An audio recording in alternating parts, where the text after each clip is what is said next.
Bismillahirrahmanirrahim. Our today's topic is MDCAT topic number 14 prepositions. Prepositions combination है दो parts का. Preposition. Pre mean before, position mean place. Before a place. ऐसा word जो कि noun से पहले वाली position पे use हो, noun से पहले वाली position से just before noun use हो, उसे हम preposition कहते हैं. डेफिनेशन देखिएगा. A word that is used before a noun and shows it's relation with another word of a sentence. यानी कि ऐसा एक वर्ड, ऐसा वर्ड जो कि हमेशा नाउन से पहले. दो चीजें यहाँ पे हमने देखनी है कि प्रेपोजिशन के लिए दो कंडीशंस हमें पूरी करनी होती हैं. नंबर वन कि उसके फौरन बाद एक नाउन आना चाहिए और वो वर्ड किसी दूसरे वर्ड से उस नाउन का रिलेशन भी शो कर रहा हो. सेंटेंस के किसी दूसरे वर्ड से इस नाउन का रिलेशन भी शो हो रहा हो तो उस वर्ड को हम प्रेपोजिशन कहते हैं. For example he goes to college. अगर हम यहाँ पे देखें तो हमारे पास दो प्रेपोजिशंस हैं. एक है टू, दूसरा है बाय. अब हम अपनी डेफिनेशन के अकॉर्डिंग अगर चेक करें तो सबसे पहले इसके बाद एक अदर नाउन होना चाहिए. कॉलेज भी नाउन है और अगर हम बस को देखें तो बस भी एक नाउन है. और कॉलेज कौन जाता है? डेस्टिनेशन ही की है, इसलिए ये टू जो है ये प्रेपोजिशन ऑफ डेस्टिनेशन है, इसलिए ही और कॉलेज के दरमियान ये रिलेशन डेवलप कर रही है. और बाय जो है ये प्रेपोजिशन ऑफ सोर्स है, तो ये ही किस सोर्स को यूज करके कॉलेज जाता है? बस को करके जाता है, तो बाय भी रिलेशन ही का और बस का डेवलप कर रहा है. तो इस तरह से हमने देखा कि हर ऐसा वर्ड जिसके बाद नाउन यूज हो और वो उस नाउन का रिलेशन सेंटेंस के किसी और वर्ड से शो करे उसे हम प्रेपोजिशन कहते हैं. नेक्स्ट देखते हैं जी प्रेपोजिशंस और एडवर्ब्स. सेम वर्ड जो होता है प्रेपोजिशन, समटाइम प्रेपोजिशन होती है और समटाइम एडवर्ब भी होता है. फॉर एग्जांपल अगर हम इस एग्जांपल में देखें, यहाँ पे हमारे पास इनटू है, यहाँ पे इन है, तो लेकिन ये दोनों में एक प्रेपोजिशन है और एक एडवर्ब है. अगर हम देखें तो she goes into the office. Into the office है. अब ऐसा वर्ड जिसके बाद नाउन यूज हो वो प्रेपोजिशन होता है. तो चूंकि यहाँ पे ऑफिस का नाउन है इसलिए ये प्रेपोजिशन हो गई. और जिसके बाद नाउन नहीं लगता वो एडवर्ब होता है, वो प्रेपोजिशन नहीं होता बल्कि उसको एडवर्ब पार्टिकल कहते हैं. तो यहाँ पे आप देखिए कि इनटू जो है वो प्रेपोजिशन है जबकि इन जो है वो एडवर्ब. तो इसकी जो आइडेंटिफिकेशन यही है कि हमने ये देखना है कि वेदर इसके बाद नाउन यूज हो रहा है या नहीं हो रहा.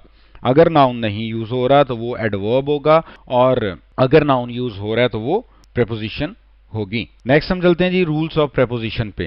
प्रेपोजिशन का एक सिंपल रूल है कि प्रेपोजिशन जब भी यूज होगी उसके बाद हमेशा नाउन यूज होगा. अब नाउन में क्या क्या हो सकता है? नाउन की कोई भी टाइप हो सकती है. जैसे देखें यहाँ पे under the cat, under the car, ये प्रेपोजिशन है तो ये आपके पास नाउन आ गया. नंबर टू पे इसके बाद प्रोनाउन यूज हो सकता है. प्रोनाउन में जैसे यहाँ पे देखें बिसाइड ये है, ये प्रेपोजिशन हो गई और ये आपका नाउन हो गया. जैसे यहाँ पे देखें इन है, ये प्रेपोजिशन हो गई, ये आपके पास नाउन यूज हो गया. तो इस तरह से प्रेपोजिशन के फौरन बाद नाउन या नाउन इक्वल जो है वो यूज होने चाहिए. प्रेपोजिशन के बाद जेरेंड भी यूज हो सकता है. जैसे फॉर एग्जाम्पल अगर आप देखें विदाउट प्रेपोजिशन है तो आप उसके बाद जेरेंड यूज कर सकते हैं. Gerund is also a form of noun. Next हम देखते हैं जी प्रेपोजिशन के बाद नाउन फ्रेज भी यूज हो सकता है. जैसे कि अगर हम यहाँ पे देखें टू प्रेपोजिशन है तो इसके बाद ये सारा फ्रेज लगा हुआ है.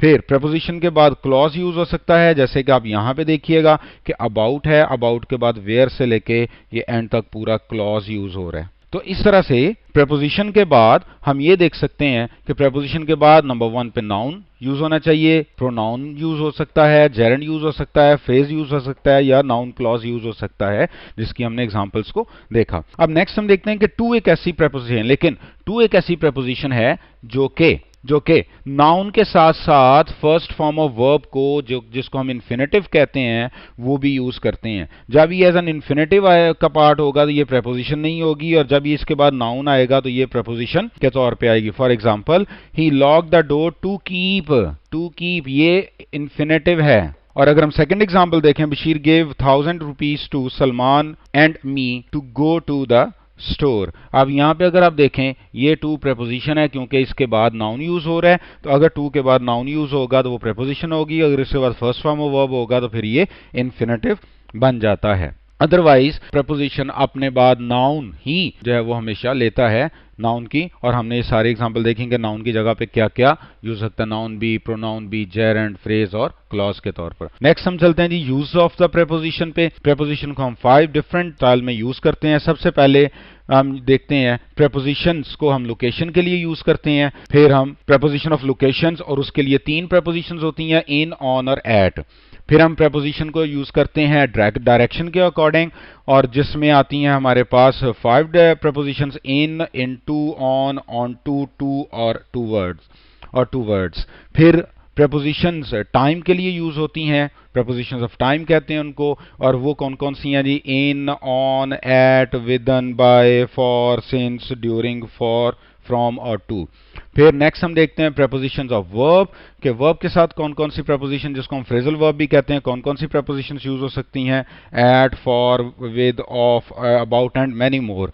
और लास्ट पे जो हम प्रेपोजिशन का यूज पढ़ेंगे वो होगी प्रेपोजिशन ऑफ स्पेशल रिलेशनशिप के स्पेस के अकॉर्डिंगली, पोजिशन के अकॉर्डिंग हम प्रेपोजिशन को कौन कौन सी प्रेपोजिशन किस तरह से यूज करते हैं वो यहाँ पे around, along, with and against, out of, across, through, above, under, beneath, beside, behind, between, among, of, ahead of, before, in front of, nearby. So these are the usage of the preposition of location जिसमें in, on और at आएगा, prepositions of direction, in, into, on to, toward और towards, preposition of time, in, on, at, within, by, for, since, during, from and to, prepositions of verb, at, for, with or and about, or preposition of special relationship, around, along, within, against, out of, across, through, above, under, beneath, beside, behind, between, among, of, ahead of, before, in front of, near by। Next हम चलते हैं जी, हम अब one by one in तमाम जो use है इनको हम डिस्कस करते हैं। सबसे पहले हम पढ़ेंगे प्रेपोजिशन ऑफ लोकेशन को। प्रेपोजिशन ऑफ लोकेशन में सबसे पहले हम पढ़ेंगे सरफेस।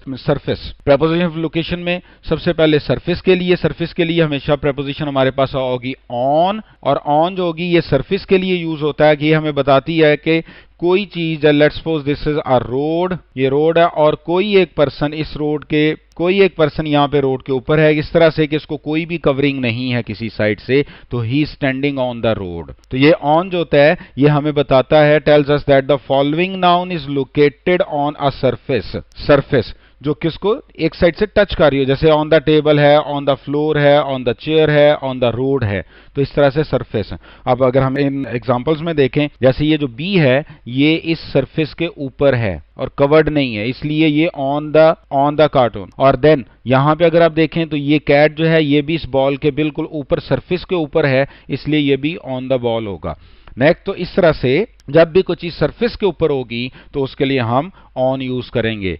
देन नंबर 2 पे है जी enclosed area. Preposition location for enclosed area, उसके लिए हमारे पास है इन। जब भी कोई चीज एनक्लोज्ड होगी किसी चीज के अंदर, जैसे यहाँ पे अगर हम देखें कि लेट्स सपोज ये एक बिल्डिंग है और ये एक पर्सन इसके अंदर है, अब ये कवर्ड है, चाहे वो ये कवर्ड है, चाहे फिजिकल कवरिंग हो या वर्चुअल कवरिंग हो, अगर कवर्ड होगा तो वो उसके लिए प्रेपोजिशन इन यूज करेंगे। तो in tells us that the noun is in an enclosed space, यानी कि सराउंड की होती है, closed off on all the sides, चाहे वो फिजिकल हो चाहे वर्चुअल हो। तो अगर एनक्लोजिंग आ जाती है तो फिर हम प्रेपोजिशन यूज करते हैं in a country, in a room, in a box. तो इस तरह से प्रेपोजिशन और इन यूज की जाएगी। फॉर एग्जांपल अभी देखें वहां पे बी बिल्कुल सरफेस के ऊपर थी, लेकिन अब चूंकि वो उस बॉक्स के अंदर है और बॉक्स के जो वॉल्स हैं इसने इनको कवर किया हुआ है, तो इसलिए यहाँ पे इन आ जाएगा। अब वो बॉल पहले ऊपर था, अब ये बॉल उसके गिर्द लिपट गया तो ये उसके अंदर है, तो इसलिए इन द बॉल हो जाएगा। तो इस तरह से preposition of in enclosed area के लिए यूज की जाती है। थर्ड जो होता है preposition of location for point के लिए, जो बड़ी लोकेशन में से एक स्पेसिफिक लोकेशन को फाइंड आउट करना हो तो हम उसके लिए एट यूज करते हैं एक पॉइंट के लिए। फॉर एग्जाम्पल जैसे आप देखें, tales us that the following noun is located at a specific point और लोकेशन, यानी कि एक बड़े पॉइंट में से, एक बड़े एरिया में से, लेट्स सपोज अगर ये कोई रूम है, रूम का ये डोर है तो ये एक बड़े एरिया में से एक स्पेसिफिक पॉइंट डोर को नहीं होगा एट द डोर। अगर हम एट द रेलवे स्टेशन कहते हैं तो पूरे लाहौर के एरियाज को एक साइड पे रख के हम सिर्फ रेलवे स्टेशन वाले पॉइंट पे फोकस करेंगे, इसलिए at. She is waiting at the entrance, हर बिल्डिंग की जो एक स्पेसिफिक पॉइंट एंट्रेंस गेट होगा उसके लिए ये यूज किया जा रहा है। जैसे फॉर एग्जांपल देखें एट द डोर, बाकी सारे एरिया को छोड़ दिया, सिर्फ एक स्पेसिफिक पॉइंट पे हमने फोकस किया। एट ए स्कूल, इसमें जो होगा वो लोकेशन उसकी बताई जा रही है, बिल्डिंग फोकस नहीं की जा रही।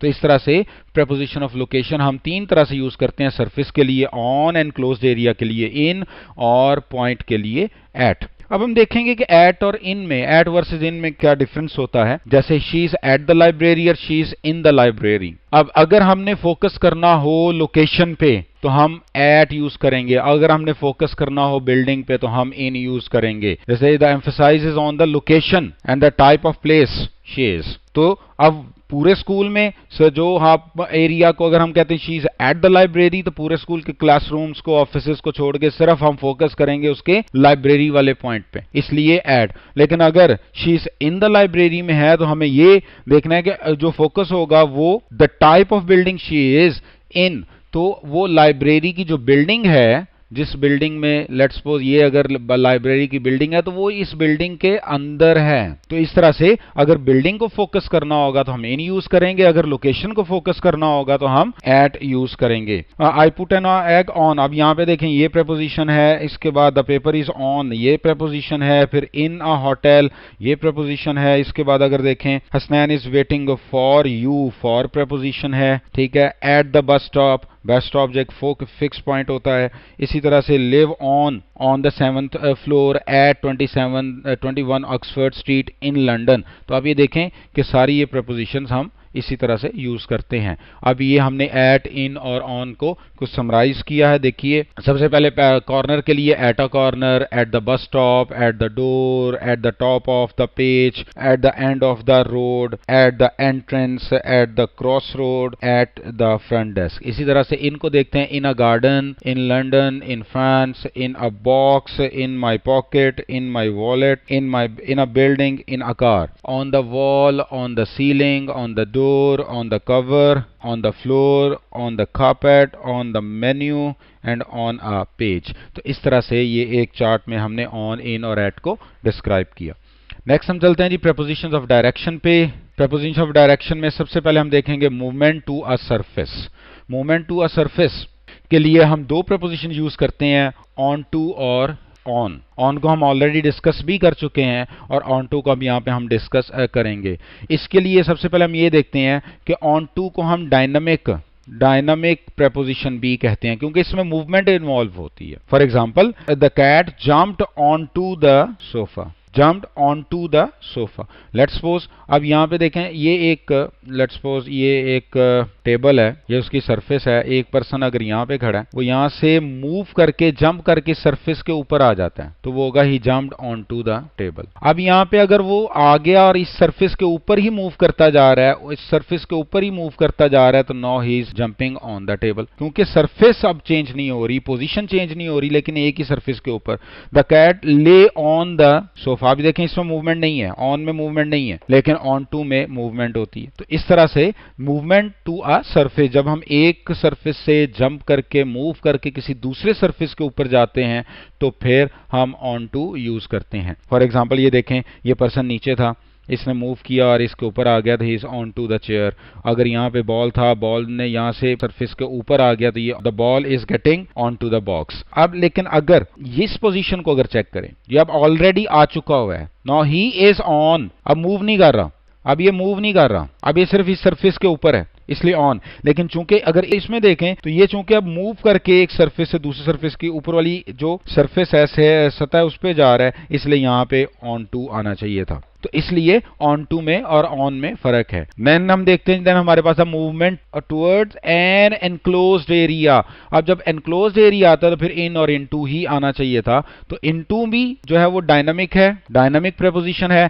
इनमें मूवमेंट जो है वो होती है, लेकिन वो स्टैटिक मूवमेंट के तौर पे, जो कि मूवमेंट सरफेस चेंज नहीं होगी, उसमें उसका पोजीशन चेंज नहीं होगी, उसमें उसका एरिया चेंज नहीं होगा, उसके लिए इन होता है। अगर मूव करके किसी एक सरफेस के इंटीरियर में जाया जाए जाएगा तो फिर हम इनटू प्लेस करेंगे। Nadia put the cake into the oven. अब यहाँ पे अगर लेट्स सपोज ये ओवन था ये उसका, तो यहाँ से नादिया ने जो केक है वो यहाँ से इसके अंदर रखा, अंदर रखे, तो ये अब ये जो यहाँ से मूव करके यहाँ पे, तो ये इनटू हो गया। जैसे अगर एक पर्सन बाहर से अंदर आता है तो ही केम इनटू द रूम, और अगर अब जब यहाँ पे आ चुका हुआ है अब वो इनक्लोज्ड हो रहा है, उसकी मूवमेंट खत्म हो गई, now he is in the cake is in the oven. तो इस तरह से अगर मूव करके ही जम्प्ड इनटू द वाटर, अगर आप यहाँ पे हम देखें तो लेट्स सपोज के ये एक सरफेस है, नीचे कोई वाटर है, अगर एक पर्सन यहाँ पे है, अगर यहाँ पे देखेंगे ही इज एट या ऑन द बैंक, अब यहाँ से वो जंप करता है, मूव करके पानी में आ जाता है, यहाँ पे पानी में आ जाता है यहाँ पे,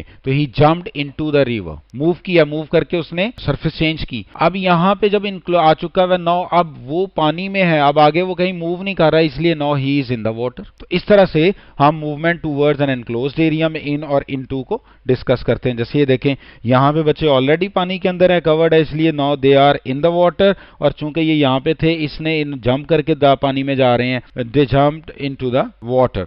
तो ये मूवमेंट है। फिर हम तीसरी जो यूज पे चलते हैं डायरेक्शन की, that is movement to a destination.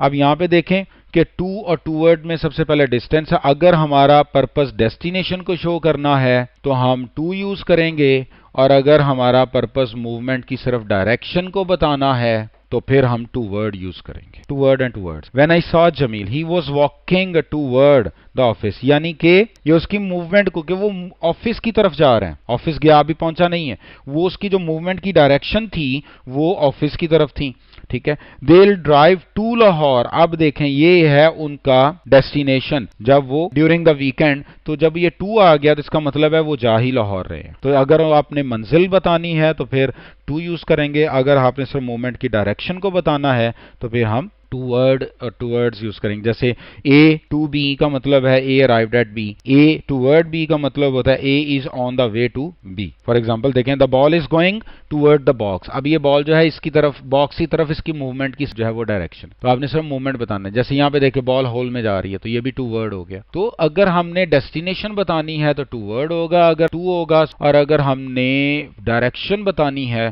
तो हम टूवर्ड यूज करेंगे या टूवर्ड्स यूज करेंगे। नेक्स्ट हमारे पास आता है prepositions of time. Preposition of time, time दो तरह का हमारे पास होता है, एक होता है पॉइंट टाइम, और पॉइंट टाइम में हमारे पास तीन प्रेपोजिशंस आती हैं, इन, ऑन और एट, जो कि फिक्स टाइम होता है, और दूसरा होता है एक्सटेंडेड टाइम, जिसको हम प्रोलॉन्ग कर सकते हैं। पॉइंट टाइम को वन पॉइंट टाइम होता है, इसको हम प्रोलॉन्ग नहीं कर सकते, और एक्सटेंडेड टाइम को हम प्रोलॉन्ग कर सकते हैं, और उसमें हमारे पास ये 5 प्रेपोजिशंस है, ड्यूरिंग है, बाय है, फ्रॉम, टिल, विदन, फॉर और सिंस। इन, ऑन और एट जैसे कि डेट होती है, जैसे फर्स्ट ऑफ एवरी मंथ होता है, तो वो पूरे महीने में एक ही पॉइंट होता है, एक ही डे होता है, एक ही डेट होती है, इसलिए वो पॉइंट टाइम होती है, ठीक है। तो पॉइंट टाइम और एक्सटेंडेड टाइम। पॉइंट टाइम को डिस्कस करते हैं। पॉइंट टाइम के लिए हमारे पास आते हैं एट, ऑन और इन। सबसे पहले एट को आए, एट नाइट, नाइट के लिए एट आता है। फिर क्लॉक टाइम के लिए हम हमेशा ऐड करते हैं एट 7 o'clock, 6:35 PM एट, और उसके बाद हॉलीडेज या इवेंट्स के जो नेम होते हैं उनके साथ हम जो एट यूज करते हैं, eight Christmas, at the weekend. तो ये एट था। अब हम देखते हैं ऑन को। ऑन सबसे पहले डेज ऑफ द वीक के लिए, ऑन मंडे। डेट्स के लिए on the 5th of June। Particular days या इवेंट डेज के लिए, जैसे on my birthday, on the following day. लेकिन अगर यहाँ पे देखें ये क्रिसमस है, क्रिसमस अगर अकेला आएगा तो एट आएगा, लेकिन अगर इसके साथ डे का वर्ड ऐड कर दिया जाए फिर इसके साथ ऑन आएगा। एट क्रिसमस और ऑन क्रिसमस डे, जब भी डे का वर्ड आ जाता है तो फिर हम ऑन यूज करते हैं। और इनके लिए हम देखते हैं पार्ट्स ऑफ डेज में, in the morning, in the evening, in the afternoon. Months के लिए इन दिसंबर, सीजन्स के लिए इन विंटर, ईयर्स के लिए इन 2015, डेकेड्स के लिए इन द 1990s, और सेंचुरीज के लिए इन द 20th century। तो इन जो होता है ये parts of the days, month, season, years, decades और सेंचुरी के लिए यूज होता है। अगर हमारे पास जैसे देखें 14th अगस्त 1947 हो, अगर हमने यहाँ प्रेपोजिशन यूज करनी है तो हम एक चीज देखेंगे वेदर डे मेंशन्ड है या नहीं। अगर तो डे मेंशन हो तो फिर आप ऑन लगाएंगे, और अगर डे मेंशन नहीं है, मंथ भी है, ईयर भी है, तो आप इन लगाएंगे। सिर्फ आप देखिएगा कि वेदर डे और डेट है, अगर कहीं पे डे और डेट आ जाए तो आप ऑन लगा दें, और डे और डेट नहीं है तो जस्ट इन प्लेस कर दें। जैसे ऑन 14 अगस्त 1947, इन अगस्त 1947, इन 1947। फिर इसको रिवर्स में देखें, इन 1947, इन अगस्त 1947 और ऑन 14 अगस्त 1947। तो सिर्फ हमने ये देखा कि वेदर डे है या नहीं है। अगर डे है, डेट है, तो हम ऑन यूज करेंगे, अदरवाइज इन यूज करेंगे। नेक्स्ट टाइम को हम देखते हैं। नेक्स्ट एक्सटेंडेड टाइम को। एक्सटेंडेड टाइम में हमारे पास जो है वो ड्यूरिंग है, बाय है, फ्रॉम, टू, विदन, फॉर और सिंस। जो ड्यूरिंग जो होता है ये वाला इस ड्यूरेशन को कहते हैं, जो किसी एक पॉइंट से स्टार्ट होकर दूसरी पॉइंट पे खत्म। जैसे ड्यूरिंग द समर वेकेशंस, जब समर वेकेशन स्टार्ट होंगी और जब तक एंड होगी, उसके जो दरमियान वाला जो टाइम पीरियड होगा उसके लिए हम ड्यूरिंग यूज करेंगे। फिर यहाँ पे सिंस देखें, सिंस होता है from a particular time in the past, until, later time और अंटिल नाउ। फिर फॉर को अगर देखें तो use to show an amount of time. फिर फ्रॉम को देखें, फ्रॉम में बताता है स्टार्ट, फ्रॉम स्टार्ट का टाइम के लिए होता है, टू जो होता है वो एंड टाइम के लिए होता है, टिल भी आ सकता है, और बाय जो होता है वो जो भी डेट बताई जाती है, जो टाइम बताया जाता है उसके बाद नहीं, उस तक हमारे पास टाइम होता है, नॉट लेटर देन और बिफोर। तो ये हमारे पास जो था वो एक्सटेंडेड टाइम था। जैसे फॉर एग्जाम्पल देखें, it was bands first live performance since this one. Then इसके बाद I will have it done by tomorrow, यानी कि कल से पहले पहले करना है। You should receive a reply within 7 days, 7 days का टाइम है, यानी कि 1 2 3 4 5 6 7 यहां से लेके यहां तक है, तो आपने इस अरसे में आपने ये काम करना है विद इन 7 डेज। फिर ड्यूरिंग द नाइट, जैसे नाइट स्टार्ट होगी और नाइट ये यहाँ पे अगर जब डे स्टार्ट हो जाएगा, ये डे था, ये डे था, ये नाइट थी, तो यहां से स्टार्ट करना है और यहां तक जो है वो आपके पास टाइम है। तो फिर फॉर 3 ईयर्स, और फिर उसका फ्रॉम 8 बजे कोई काम स्टार्ट हुआ है और 7 PM को वो एंड होगा। तो इस तरह से ये हमारे पास जो प्रेपोजिशंस ऑफ टाइम आ रही हैं। नेक्स्ट हम देखते हैं जी, ये एक समरी है हमने जो अभी तक पढ़ा इन, ऑन और एट की। ये टाइम के लिए हम यूज़ कर रहे हैं, ये लोकेशन के लिए यूज़ कर रहे हैं। अगर हमारे पास सेंचुरी है, डेकेड्स है, ईयर है, मंथ है और वीक है, तो वो आपके पास इन यूज़ होगा, ठीक है। और अगर आप जो डेज हैं, वीकेंड्स हैं, और डेज, वीकेंड्स हैं, डेट्स हैं, तो फिर आप ऑन यूज़ करेंगे। और अगर आपके पास आवर्स आ जाते हैं तो फिर आप एट यूज़ करेंगे, वेरी स्पेसिफिक या स्मॉलेस्ट। अगर आप देखें बिगर एरियाज में जाते हैं तो फिर कंट्री के लिए, सिटी के लिए, नेबरहुड के लिए आप क्या करते हैं, आप इन यूज़ करते हैं।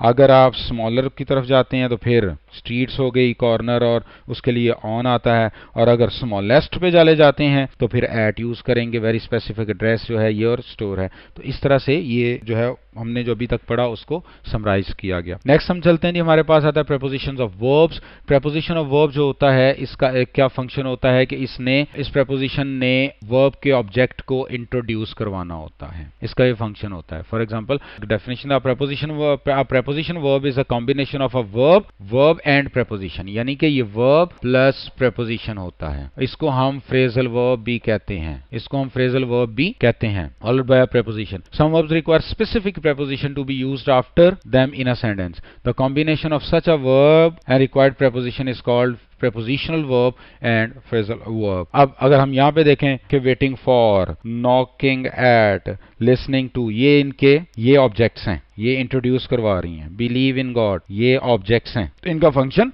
ऑब्जेक्ट फाइंड करवाना होता है। जैसे यहाँ पे देखें, ये फीवर है, ये द पुअर है, द ब्लैक बोर्ड है, ये तो ये at, barking at, looking at, laughing at, suffering from, तो ये इनके जो ऑब्जेक्ट है जिनको वो इंट्रोड्यूस करवाती हैं। अब चंद एग्जांपल्स हैं हमारे पास फ्रेजल वर्ब की। जैसे टेक है, टेक ऑफ का मतलब है to begin flight, take over का मतलब होता है जी to get control, take in का मतलब है कॉम्प्रीहेंड समथिंग, टेक आउट का मतलब है to remove something from a place, फिर टेक आफ्टर का मतलब है to resemble somebody in appearance, take on का मतलब है टू एक्सेप्ट जॉब और रिस्पॉन्सिबिलिटी, टेक डाउन का मतलब to write on a paper, और टेक अप का मतलब to begin a new hobby. तो इस तरह से जैसे जैसे आप देखें प्रेपोजिशंस लगती जाती हैं और इनके मीनिंग जो है वो चेंज होते जाते हैं, तो इनको हम फ्रेजल वर्ब कहते हैं। ये टेक के साथ था। नेक्स्ट हम देखते हैं जी, हमने पुट के साथ, जैसे टेक था, एक पुट के साथ put on, put down, put off, put away, put through, put by, put off, put with.